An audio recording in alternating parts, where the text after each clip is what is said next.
shows the moment a cargo ship slammed into the Francis Scott Key Bridge in Baltimore, Maryland. Within seconds, the bridge begins to break apart and collapse into the harbor below, sending cars and workers into the frigid water. Chopper video from above shows what's left of the bridge, and you can see the container ship with a piece of the bridge on top of it.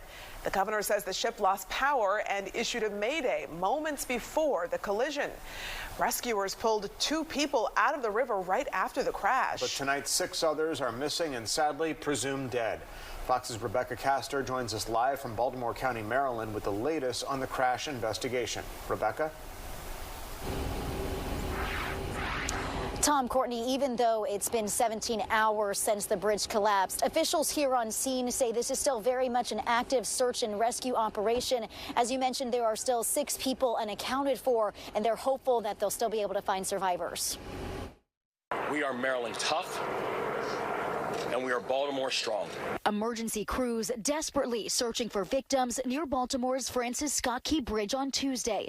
It comes hours after a cargo ship struck one of the bridge's support beams, causing parts of the structure to snap and plummet into the Patapsco River. President Biden says the incident does not appear to be intentional. We're going to send all the federal resources they need as we respond to this emergency, and we're going to rebuild that port together. Officials believe those still missing include construction workers who were filling potholes at the time.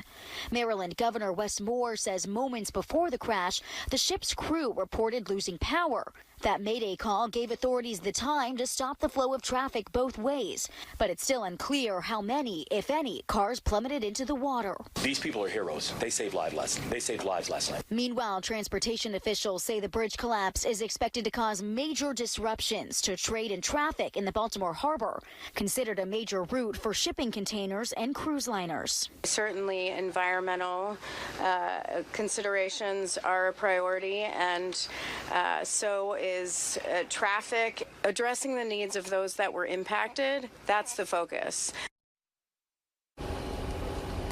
The National Transportation Safety Board is on scene, and they will lead the investigation into what happened, but they say they're standing by right now as the focus still remains on search and rescue.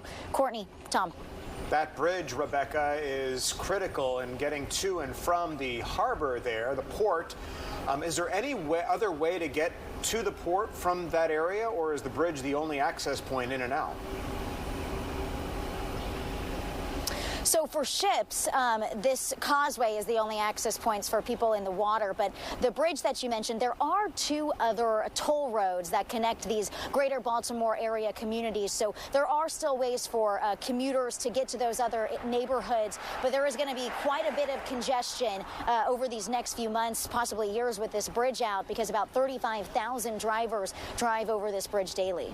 Yeah, I'm sure we'll continue to see the impacts of this over the coming months and possibly even years. Rebecca, thanks.